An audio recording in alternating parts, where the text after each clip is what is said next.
Do you ever like a character so much you can't even begin to put it into words? It's been so hard for me to do so lately, and I've remade the script like 3 different times, and it still feels like I haven't captured everything about him. A character that so strongly represents the themes of the story and stands in direct contradiction and opposition of the main character in both ideology and in origin, and yet he still hits home in creating some of the most greatest highs and lows that the show has ever given us. The character, of course, I'm talking about is Itoshi Rin. As you can tell from the title, is a character that is unlike any other that I've seen in sports, manga, or entertainment. I can't begin to think of another character that so strongly fits the mold like he does. My man bullies the MC and his dreams so much so in the series that he not only beats him, he rubs it in his face and constantly belittles him. He's not even worth acknowledgement. He's constantly flexing the whole goddamn show. He carries the team at one point. No, he is carrying the team, and he brings out everyone's best plays. And if he feels like it, he will destroy you by beating you at your own strengths. Rin's ideology stands in stark contrast into Isagi's ideology and whole thing. You can check out that video. And Rin doesn't even care about Isagi half the time. He's simply focusing on carrying his own team on his own back like usual, with only one goal in mind. A shot at Itoshi Sai, who's been constantly looking down on him. Just in case you don't even know what I'm talking about, this is Blue Lock, the new mainstream battle shonen manga/anime that's remotely about soccer. The premise is about a group of high school dropouts that's trying to become the world's best striker in the world, and they're all being led by a crazy psychopath who allows for the most toxic breeding environment to be born in all of soccer's history. Seriously, watch the show if you don't know what I'm talking about. It's good.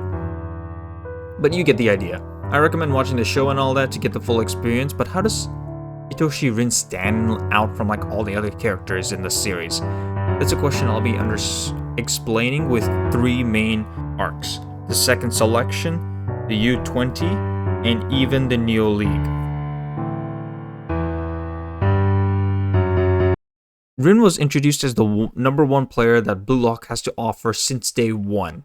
And as he puts it, he's never felt challenged ever since. Not even against Shido, the way he usually would feel, despite him scoring goals and them being on the same team and everything. But I'm getting ahead of myself. To every challenge that this man has been presented on, I'm talking about Rin, he was always top dog. The complete contrast, Isagi, who is the underdog.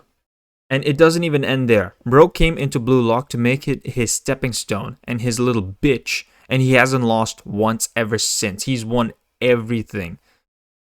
The closest thing to an L he got is from Isagi blocking Barachia's shot and then him happening to get the ball by chance. Like, how is that even a now? That this character serves as the benchmark that Isagi has to surpass, and he holds on to that title number 1. I don't think many people are talking about this enough. This was the only character that's given Isagi L's non-stop in the series, and is the only reason that he would have been seriously knocked out from the secondary round of the whole sport, and even all of Blue Lock. Some can even make an argument about Baro and Nagi in like that round robin, and even in the secondary round, but Rin beat Isagi twice in the Red Rover game. Both times Isagi showed up with the dream team, for a 3-man team and even a 4-man team trying to jump my guy Rin, and Rin just beats them. I mean, Rin barely even knows the rough abilities of the 2 random players that he just happened to have join his team, and then comes along Barichia, who's just treated as support cast. Like, Rin knocked out Isagi, mocked him for being weak, and literally had no expectations of him coming out whatsoever. He saw no potential, he saw nothing. Like, this guy was like, bruh, get out of my face. Rin is simply better and the superior version of Isagi. Let me just come out right and say that. For him to function as a villain or as the antagonist to the story that are both competing for the same goal, which is often rare, Rin serves this purpose beautifully. He's basically that gimmick of whatever you can do, I can do better. Kind of that Luffy versus category sort of thing. Isagi has the direct shot, Rin has a curve shot with a better range. Isagi has street smarts of the soccer field and knows how to use it. Rin also has the street smarts on the soccer field and knows how to use it. Even his insight is slightly better at times. And he's basically able to create plays with people he barely knows anything about. Bro has always been one step of Isugi no matter what. And Isugi needs to match Rin's ability of thinking in order to defeat him. And in order to make sure that, for Isugi to make sure that Rin was always like trying to catch up to him or try to make an even field. If it hadn't been for Chigiri's speed, basically Isugi wouldn't be able to match Rin's level of thinking, and he would be outdone by Rin at every turn and corner. Rin always one step of Isugi no matter what. Isugi needs to match the ability of Rin to think in order to defeat him. And the closest he could ever get to that was making Chigiri run full strength at any of the weak points, basically Barichia and any other character, to make sure that they pincer attack and that they're never able to get away with the ball. So creating a 2-on-1 man play every single chance he got. Rin basically has a philosophy about soccer that is to die for, never treating this like a game to win. He has no other choice but to prevail. It's just that whenever it comes to Rin being a villain to Isugi, he's just simply the best candidate and the best fit. I love the fact that Isugi wasn't willy-nilly given the victory towards the season finale, but in fact lost in the most dramatic way possible for the show. Isugi sincerely gave it his all and still did not win. This contradicts the whole theme of, with the power of friendship, we can do anything, which is just complete nonsense.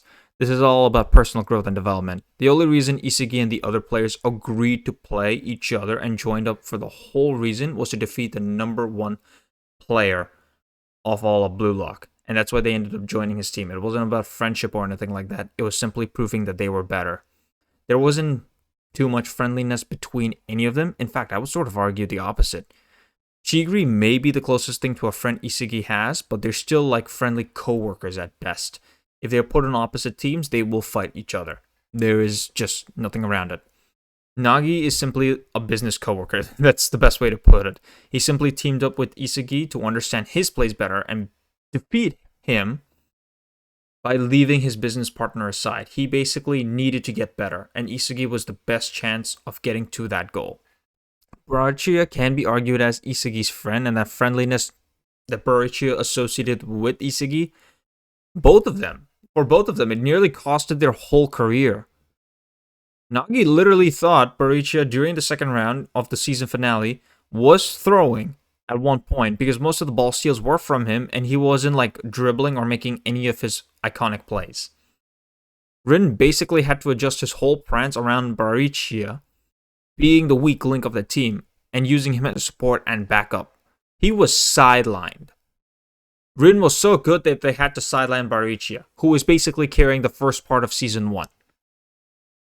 Man, this match was simply just to reinforce that idea that if you do not take prior personal growth over emotional trauma, friends, and any other hardship, you gotta pull your big boy socks up and you gotta show and you gotta perform. And then of course there's Baro. I mean, you already know what's going on here. He basically hates Isugi's guts and wants to destroy him so he can shine brighter than he can. I mean, 2 episodes ago, this was the whole shtick. At least he came around after him nearly losing to Isugi on an ideological level. The same can be said for the other team, like Rin's teammates, because they simply exist, like the tall guy and the muscle guy, simply exist for becoming better at soccer. They have no friendly associationship whatsoever. They have the same goals of becoming the same striker. There is literally no hard feelings. May the best win. That is literally their philosophy. I have never seen Charles Darwin's ideology taken to this extreme. That's how it's been from the very start, and that's the whole reason. No matter what, who they're partnered up with, and who they're fighting against. There's no holding back. May one victor take it all. And Rin only ever acknowledges or calls Isugi out by his name after the competition of the second selection match because he's the only one who stood up to him, took up that challenge, and showed that he was willing to incorporate and more or less becoming the villain to Rin's story. Hey guys, this is post-recording Shock 71. I originally did a script for the rest of it, but the Neo Egoist League just finished, and I want to fully cover that in detail. And because of that, I had to scratch out a lot of the U20 match, because I didn't have a lot of the assets for it, and this video took way too much time. Think of this as a part 1. I know I should have made this at the earlier of the video, but part 2 will be coming out soon. Thanks for watching, subscribe, and I hope to see you at another time. Bye.